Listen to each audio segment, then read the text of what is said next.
जय हिंद दोस्तों, स्वागत है आपका अपने इस यूट्यूब चैनल जिसका नाम है great leaders and scholars of the world. अगर आप चैनल पर नए हैं, चैनल को लाइक, सब्सक्राइब, शेयर ज़रूर करें। आज फिर हाजिर हूँ मैं एक नए वीडियो के साथ जिसका नाम है Tatia Bhil, Indian robin hood. Tatia Bhil Indian robin hood का नाम सबसे बड़े व्यक्तियों के रूप में लिया जाता है। वे बड़े योद्धा थे।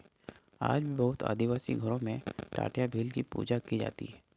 कहा जाता है टाटिया भील को सभी जानवरों की भाषाएं आती थी। टाटिया भील के आदिवासियों ने देवताओं की तरह माना जाता है। आदिवासी जन आज भी कहते हैं कि टाटिया भील को अलौकिक शक्तियां प्राप्त थी। इन्हीं शक्तियों के सहारे टाटिया भील एक ही समय में 1700 गांव में ग्राम सभा लिया करते थे।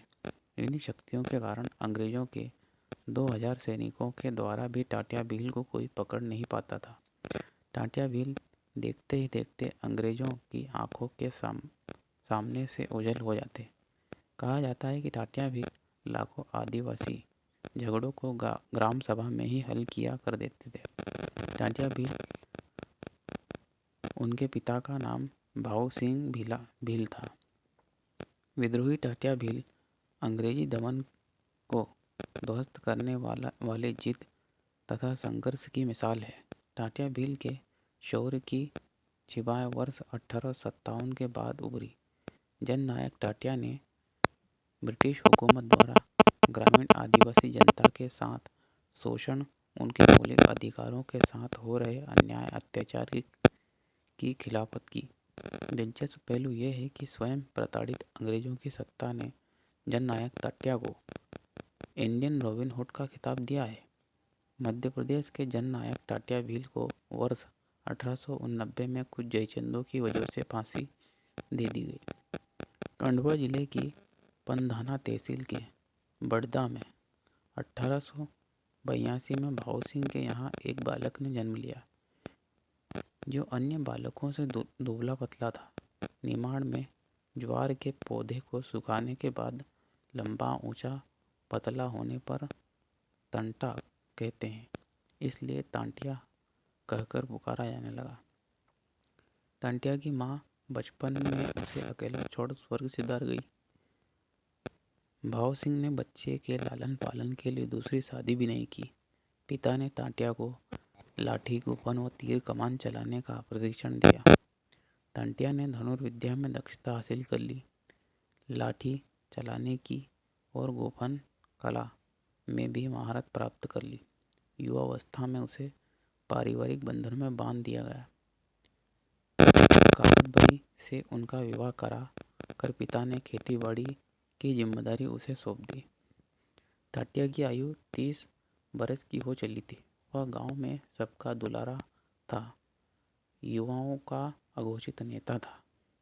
उसका व्यवहार, कुशलता और विनम्रता ने उसे लोकप्रिय बना दिया।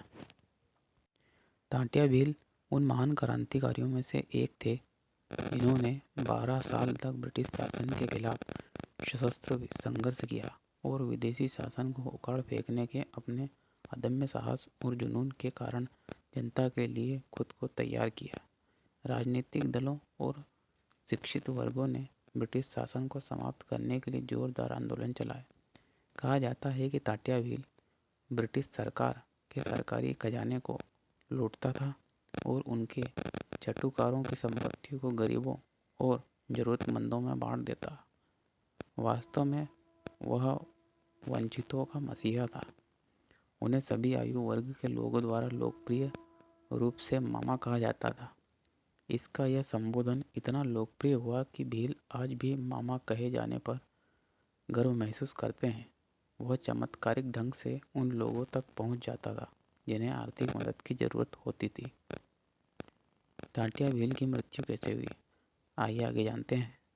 टाटिया भील को उसके औपचारिक बहन के पति गणपत के विश्वासघात के कारण गिरफ्तार कर लिया गया। उन्हें इंदौर में ब्रिटिश रेजिडेंसी क्षेत्र में सेंट्रल इंडियन एजेंसी जेल में रखा गया। बाद में उन्हें सख्त पुलिस सुरक्षा में जबलपुर ले जाया गया। उन्हें भारी जंजीरों से जकड़कर जबलपुर जेल में रखा गया, जहां ब्रिटिश अधिकारियों ने उन्हें अमानवीय रूप से प्रताड़ित किया। उस पर तरह तरह के अत्याचार किए गए। सत्र न्यायालय जबलपुर में ने उन्हें 19 अक्टूबर 1890 को फांसी की सजा सुनाई। फिर उन्हें 4 दिसंबर 1890 को फांसी दे दी गई। इस तरह टाटिया भील की मृत्यु हो गई।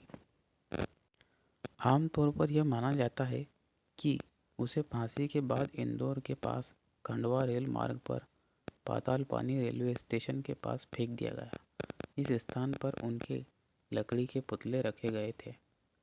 वह स्थान तात्या मामा की समाधि मानी जाती है। आज भी सभी ट्रेन चालक तात्या मामा के सम्मान में ट्रेन को एक पल के लिए रोक देते हैं। ऐसे थे महान क्रांतिकारी तात्या भील। जय हो मामा की।